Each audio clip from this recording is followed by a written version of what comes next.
Good evening mga kamaster, welcome back to my channel. So bali, ngayon palang araw galing ng simbahan at may nagbaptismo sila may bago silang binaptismohan. So bali yung baptism pala ay hindi siya kasama sa salvation. Ang salvation ay ang pagtanggap mo sa Panginoon at pagtanggap mo sa ginawa niya na bako siya sa cross at para yun sa iyong kasalanan.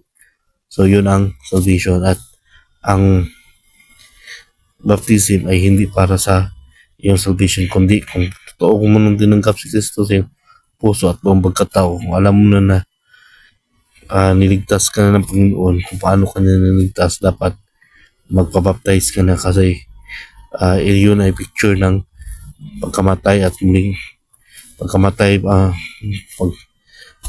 ng Panginoon, paglibing at muling ng pagkabuhay. Kung sa English pa, death, burial, and resurrection of Jesus Christ. So bali, may apat palang binaptizan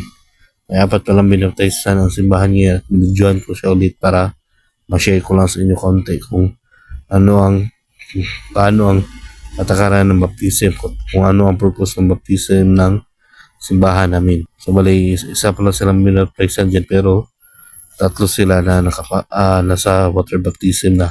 So sa mga Christian, mga Baptist na makakapanood dito, so alam nila kung ang purpose ng water baptism, ang pagpabaptize. So ako hindi ko pa nga masyadong alam. So hanggang dito na lang, God bless.